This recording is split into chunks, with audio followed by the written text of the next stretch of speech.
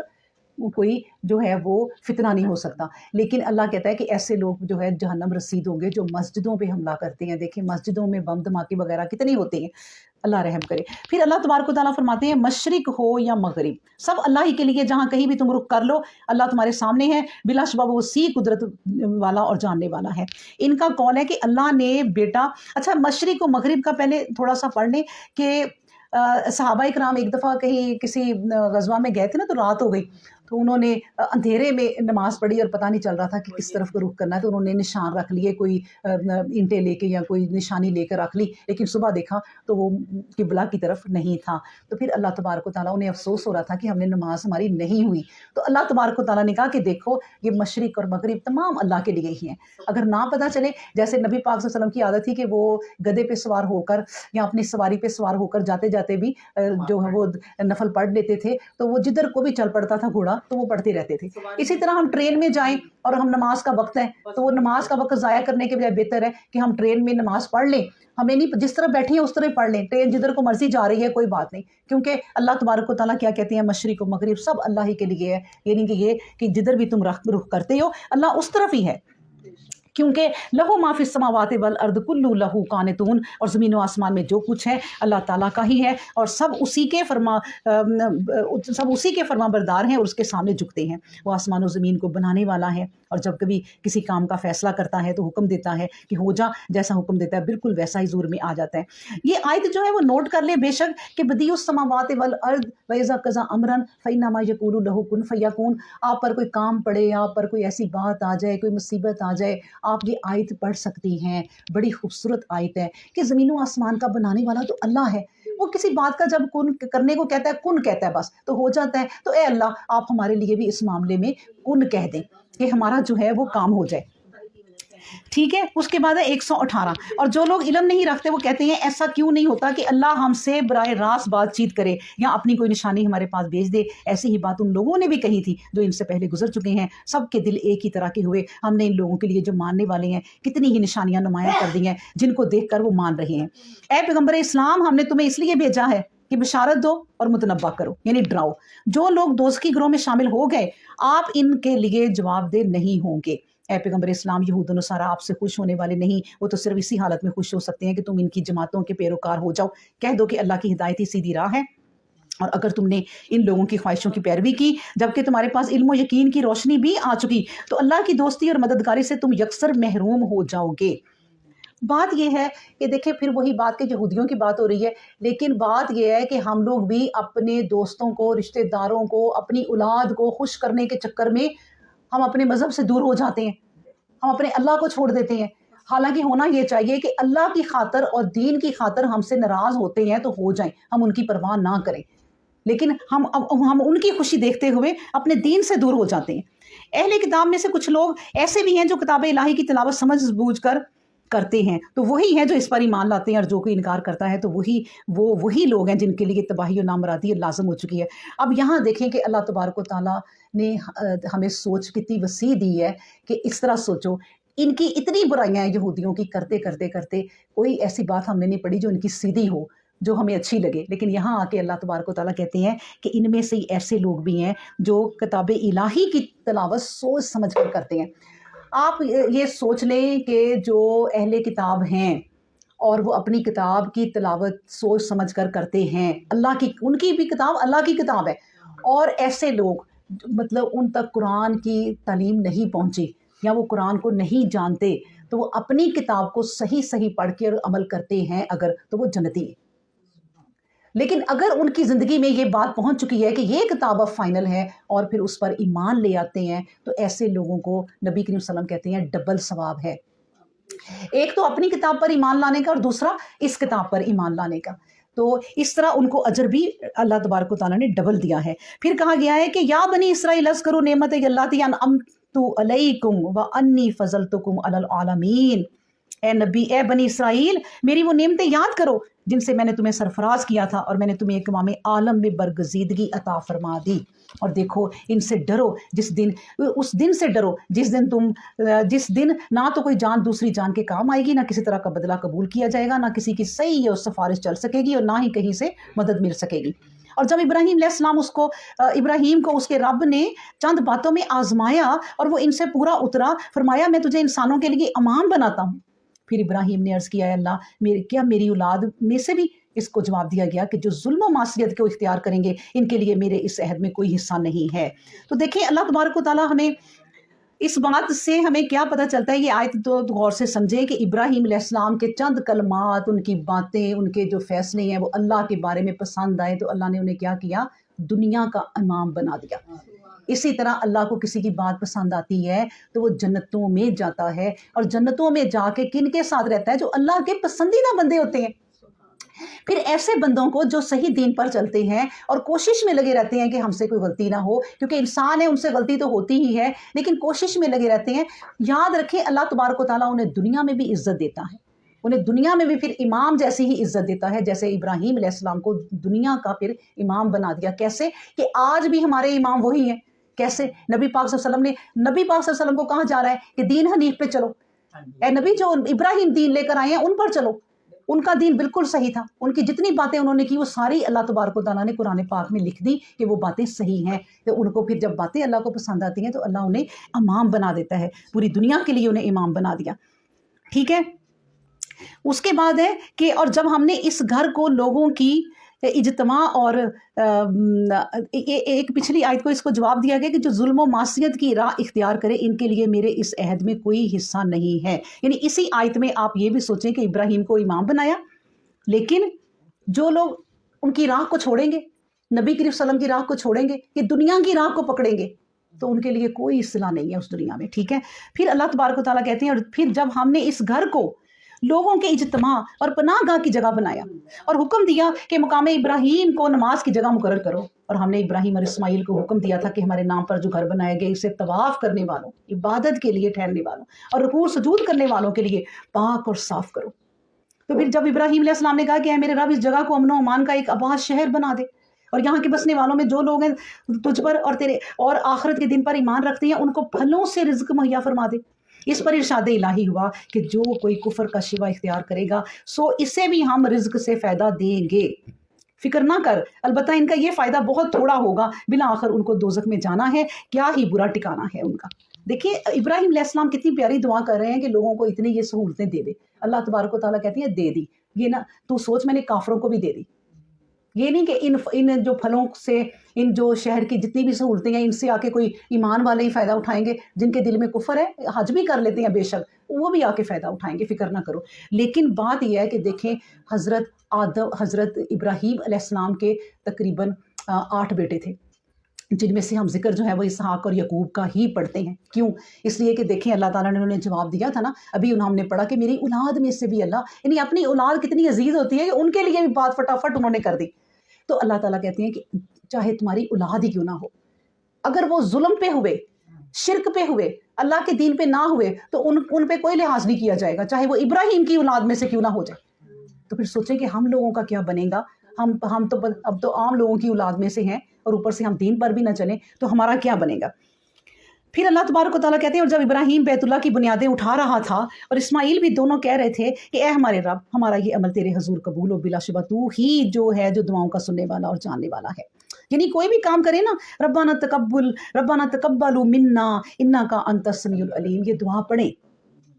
پھر کہا جا رہا ہے کہ اے ہمارے رب ربنا وجعلنا مسلمین، یہ ان کی دعائیں اب جا رہی ہیں، اے ہمارے رب ہم سچے مسلمان ہو جائیں اور ہماری نسل میں سے ایک ایسی امت پیدا فرما دے جو تیرے احکام کی فرما بردار ہو۔ اے اللہ ہمیں ہماری عبادت کے صحیح طور طریقے بتلا دے اور ہم سے درگزر فرما، بلا شبہ تیری ہی ذات ہے جو درگزر کرنے والی، پیار کرنے والی ہے۔ اے ہمارے رب، اس بستی کے بسنے والوں میں تیرا ایک رسول پیدا ہو جو انہی میں سے ہو، وہ تیری آیتیں پڑھ کر لوگوں کو سنائے، کتاب و حکمت عقل کی باتوں کی تعلیم دے، جو ان کی اصلاح کر دے۔ یقیناً تیری ہی ذات ہے جو حکمت والی اور سب پر غالب ہے۔ اچھا جی، اب دیکھیں آپ کہ یہ ابراہیم علیہ السلام کی دعائیں جا رہی ہیں، ان میں آپ ایک چیز صرف نوٹ کریں کہ ابراہیم علیہ السلام نے اپنی ذات کے لیے کیا دعا مانگی؟ کچھ بھی نہیں۔ اپنی قوم کے لیے، قوم بھی کون سی؟ آگے جو آنی ہے، جو نسلیں آنی ہیں، یہاں تک کہ نبی پاک صلی اللہ علیہ وسلم کے لیے بھی دعا کر گئے کہ اللہ ان میں سے، یعنی عربی دیکھیں کیا ہے کہ ربنا وابعث فیہم رسولا منہم، ان میں سے ہی رسول بھیجنا،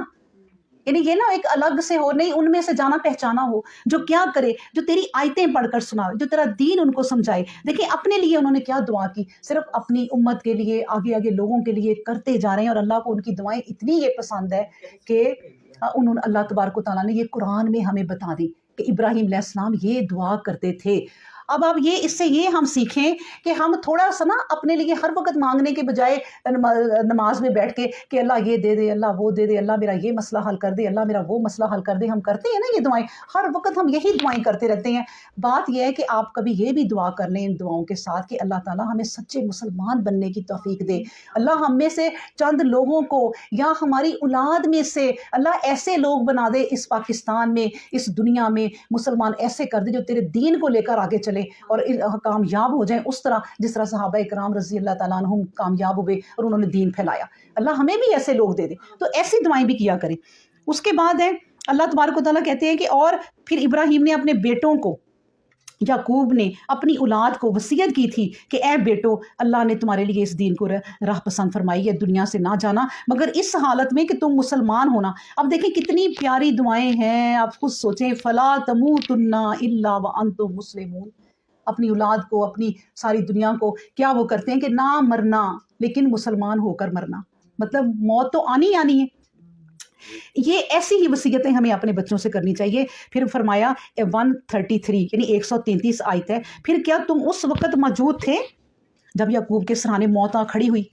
اور اس نے اپنے بیٹوں کو وصیت کرتے ہوئے پوچھا تھا کہ میرے بعد تم کس کی عبادت کرو گے؟ انہوں نے جواب دیا تھا اس اللہ واحد کی جس کی تو نے عبادت کی ہے اور تیرے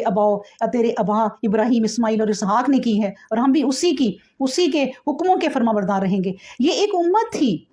تلک امت قد خلت، یہ تو ایک امت تھی گزر چکی، اس کے لیے وہ تھا جو اس نے کمایا، تمہارے لیے وہ ہوگا جو تم کماؤ گے، تم سے اس کی پوچھ گچھ نہیں ہوگی، اور ان کے اعمال کیسے تھے یہ نہیں پوچھ گچھ ہوگی، تمہارے سے تمہاری پوچھ گچھ ہوگی۔ اللہ تبارک و تعالیٰ کہتے ہیں دیکھو تمہیں ساری باتیں سنائی،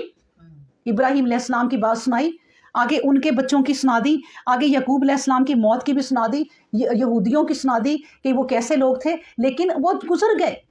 انہوں نے جو بھی کیا اب ان سے پوچھ گچھ ہوگی، اور تمہاری پوچھ گچھ اب تم سے ہوگی، یعنی تم اپنے اعمال درست کر لو۔ تو یہودیوں نے کہا یہودی ہو جاؤ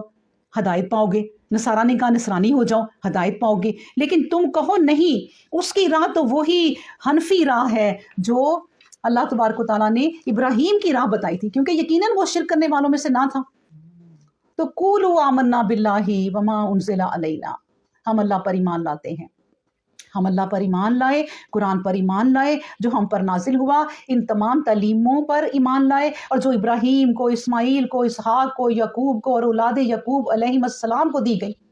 نیز ان کتابوں پر جو موسیٰ کو اور عیسیٰ علیہ السلام کو دی گئی تھی۔ اور صرف اتنا ہی نہیں بلکہ ان تمام تعلیموں پر بھی ہم ایمان رکھتے ہیں جو دنیا کے دوسرے نبیوں کو ان کے رب سے ملی ہیں،